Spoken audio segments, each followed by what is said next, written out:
Hello അസ്സലാമു അലൈക്കും. അപ്പോൾ ഇന്ന് ഞാനിവിടെ ഷെയർ ചെയ്യുന്നത് നമുക്കൊക്കെ ഒരുപാട് യൂസ്ഫുൾ ആയിട്ടുള്ളൊരു റെസിപ്പിയാണ് കേട്ടോ. അപ്പോൾ ഇങ്ങനെ ചെയ്ത് വെച്ചാൽ നമുക്ക് ഇനിയിപ്പോൾ റംസാനൊക്കെ അല്ലേ വരാൻ പോകുന്നത്. റംസാനിന് മാത്രമല്ല, നമുക്ക് എപ്പോഴാണെങ്കിലും ഇങ്ങനെ ചെയ്ത് വെച്ചാൽ നമുക്ക് പെട്ടെന്ന് കറിയൊക്കെ ഉണ്ടാക്കിയെടുക്കാം. അപ്പോൾ നമുക്ക് നോക്കാം അല്ലേ. അപ്പോൾ അതിന് വേണ്ടിയിട്ട് ഞാൻ 8 തേങ്ങയുടെ ചെയ്യുന്നുണ്ട് കേട്ടോ. അപ്പോൾ ആദ്യം 4 തേങ്ങയുടെയാണ് ആദ്യം ചെയ്യുന്നത്. പിന്നെ 4 തേങ്ങയുടെ ഇത് കഴിഞ്ഞിട്ട് ഒന്നും കൂടെ ചെയ്യുന്നുണ്ട്. അപ്പോൾ വലിയൊരു പാത്രമൊക്കെ ഉണ്ടെങ്കിൽ നമുക്ക് ഒരുമിച്ച് തന്നെ ചെയ്യാം. അപ്പോൾ നല്ല ചൂടായ ഒരു പാനിലോട്ടാണ് കേട്ടോ, ഒരു പാത്രത്തിലോട്ടാണ് 4 തേങ്ങ ചിരവിയത് ചേർത്ത് കൊടുത്തത്. അപ്പോൾ ഇത് നന്നായിട്ടൊന്ന് റോസ്റ്റ് ചെയ്തെടുക്കണം. നല്ല ബ്രൗൺ കളർ ആകുന്നത് വരെ ഒന്ന് റോസ്റ്റ് ചെയ്തെടുക്കുക. പിന്നെ ഇത് റോസ്റ്റായി വരുമ്പോഴേക്കും നമുക്കിതിലോട്ട് മുളക് പൊടി മല്ലിപ്പൊടിയൊക്കെ ചേർക്കാനുണ്ട്. അപ്പോൾ ആദ്യം തന്നെ ചേർത്ത് കൊടുത്താൽ പെട്ടെന്ന് കളറൊക്കെ മാറിയിട്ട് നമുക്ക് റോസ്റ്റ് ആകുന്നത് മനസ്സിലാവില്ല. അപ്പോൾ അതിന് വേണ്ടിയിട്ട് കുറച്ചൊന്ന് റോസ്റ്റായി വരുമ്പോഴേക്കും നമുക്ക് മുളക് പൊടിയും മല്ലിപ്പൊടിയും കൂടെ ചേർത്തിട്ട് ഒന്നും കൂടെ റോസ്റ്റ് ചെയ്തെടുക്കാനുണ്ട്.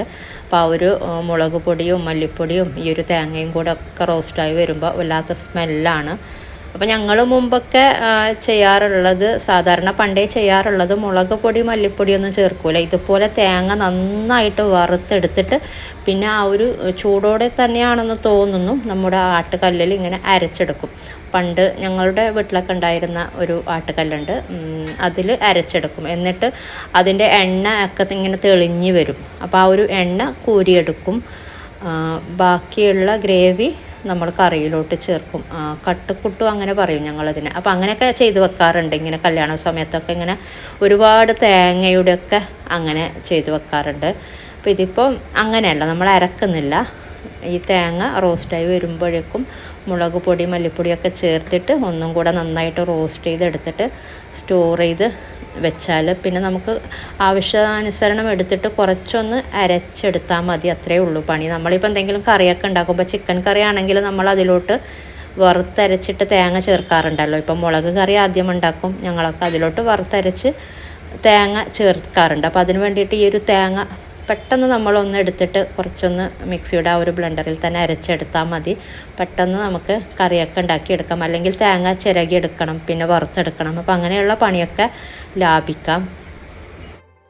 അപ്പോൾ ഇത് റോസ്റ്റായി വന്നിട്ടുണ്ട്. ചെറുതായിട്ട് ഒരു ലൈറ്റ് ബ്രൗൺ കളറൊക്കെ ആയിട്ടുണ്ട്. ഒരു 75% റോസ്റ്റായി കിട്ടിയാൽ മതി. ഇനി ഇതിലോട്ട് നമുക്ക് മുളക് പൊടിയും മല്ലിപ്പൊടിയും ചേർക്കാം. അപ്പോൾ 3 ടേബിൾ സ്പൂൺ, ഈ ഒരു 4 തേങ്ങയ്ക്ക് 3 ടേബിൾ സ്പൂണ് ചില്ലി പൗഡർ ചേർത്ത് കൊടുക്കുന്നുണ്ട്, കാശ്മീരി ചില്ലി പൗഡർ. അതുപോലെ 3 ടേബിൾ സ്പൂണ് കൊറിയാണ്ടർ പൗഡർ, നമ്മുടെ മല്ലിപ്പൊടി, അതും കൂടെ ചേർത്ത് കൊടുക്കാം. എന്നിട്ട് നന്നായിട്ട് വീണ്ടും റോസ്റ്റ് ചെയ്തെടുക്കുക.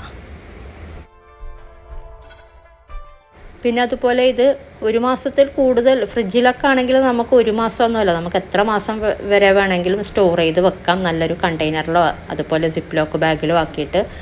പിന്നെ പുറത്തങ്ങനെ വെക്കാതിരിക്കുന്നതാണ് നല്ലത്, ഫ്രിഡ്ജിൽ തന്നെ സ്റ്റോർ ചെയ്ത് വെക്കുന്നതാണ് നല്ലതെന്ന് തോന്നുന്നു. പിന്നെ ഞാൻ ഫ്രിഡ്ജിൽ മാത്രമേ വെച്ചിട്ടുള്ളൂ കേട്ടോ. പുറത്തങ്ങനെ കുറേ ദിവസമൊന്നും വെച്ചിട്ടില്ല. ഒരു 2-3 ദിവസമൊക്കെ വെച്ചിട്ടുണ്ട്, കുറേ ദിവസമൊന്നും വെച്ചിട്ടില്ല. പിന്നെ എന്താണെന്ന് വെച്ചാൽ നമ്മൾ തേങ്ങ ചിരകിയതിപ്പോൾ ഫ്രിഡ്ജിൽ സ്റ്റോർ ചെയ്യുമ്പോൾ നമ്മൾ താഴത്തെ തട്ടിൽ നമുക്ക് കുറേ ദിവസം വെക്കാൻ പറ്റില്ല, അത് സ്മെല്ല് വരും. ഒരു 2-3-4 ദിവസമൊക്കെ കഴിയുമ്പോൾ പിന്നെ ആ ഒരു തേങ്ങയുടെ ഇതൊക്കെ പോയിട്ട് ഒരു സ്മെല്ല് വരാറുണ്ട്, ഒരു 4-5 ദിവസമൊക്കെ കഴിയുമ്പോൾ എന്തായാലും. അപ്പോൾ നമ്മൾ ഫ്രീസറിലാണ് ഇങ്ങനെ ചിരകിയ തേങ്ങ സ്റ്റോർ ചെയ്ത് വെക്കാറ്, സൂക്ഷിച്ച് വെക്കാറ് ഇങ്ങനെ. അപ്പോൾ കട്ട പിടിക്കും ഫ്രീസറിൽ വെക്കുമ്പോൾ. അപ്പോൾ നമുക്ക് പെട്ടെന്ന് അങ്ങനെ എടുത്തിട്ട് യൂസ് ചെയ്യാനൊക്കെ നല്ല ബുദ്ധിമുട്ടാണ്. പെട്ടെന്ന് ആവശ്യത്തിനൊക്കെ എടുക്കാനായിട്ട് മുമ്പേ തന്നെ എടുത്ത് വെക്കണം, അങ്ങനെയൊക്കെയുള്ള പരിപാടിയൊക്കെ ഉണ്ട്. അപ്പോൾ ഇങ്ങനെയാകുമ്പോൾ നമുക്ക് ഒന്നുമില്ല, നമ്മൾ ഫ്രിഡ്ജിൻ്റെ താഴത്തെ തട്ടിൽ വെച്ചാൽ മതി. ആവശ്യാനുസരണം നമുക്ക് എടുത്തിട്ട് കുറച്ചൊന്ന് അരച്ചെടുത്താൽ മതി.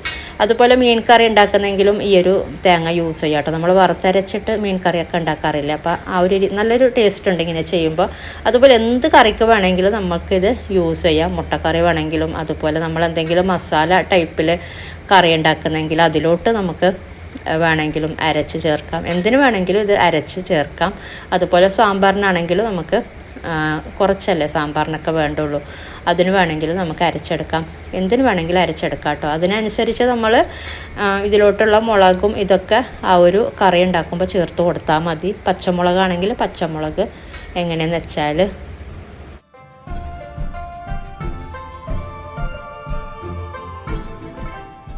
അപ്പോൾ ഇത് റോസ്റ്റായി വന്നിട്ടുണ്ട് കേട്ടോ.